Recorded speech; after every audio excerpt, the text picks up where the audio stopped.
আল্লাহর কাছে সবসময় বলো, আল্লাহ আমি আমার জিন্দগির পরিবর্তন চাই। আপনি আমাকে উত্তম চরিত্র দান করেন। আল্লাহ আমি আমার জীবনের পরিবর্তন চাই। আমি আমার আখিরাত সুন্দর করতে চাই। আল্লাহ তাআলা তার বান্দাকে সব সময় দিতে প্রস্তুত। আল্লাহ, আমি আপনাকে কোথায় হারিয়ে ফেলেছি? আমি তো আপনাকে পেয়েছিলাম, তাই না? তাহলে আজ আমি কি করছি? আপনার জন্যই তো আমি দুনিয়ার মোহ ত্যাগ করতে চেয়েছিলাম। আমি তো ক্ষণস্থায়ী সুখ চাইনি, তবু আজ কেন আমার হৃদয় আপনাকে অনুভব করে না?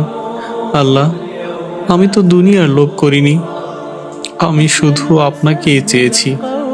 প্রতিটি সম্পর্কে, প্রতিটি ভালোবাসার প্রাপ্তির বদলে আমি শুধু আপনাকেই চেয়েছি। আমার প্রতিটি নেক কাজ ছিল আপনাকে পাওয়ার জন্য। তাহলে সেগুলো কোথায় গেল আল্লাহ? আমার জীবনের সেই সুন্দর সময়টা কোথায় হারিয়ে গেল? ক্ষুধার তৈরি দুনিয়াতে নূরের ফেরেশতার ধারণা পেলাম, আগুনের তৈরি জিন চিনলাম। কি চরম ব্যর্থতা! নিজে মাটির তৈরি হয়ে আদম জাত চিনতে ভুল করলাম।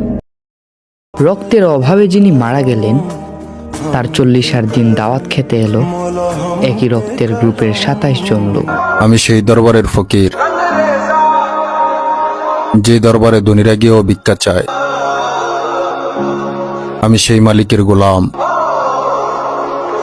যে মালিকের নিয়ন্ত্রণে পৃথিবীর সব বাদশা।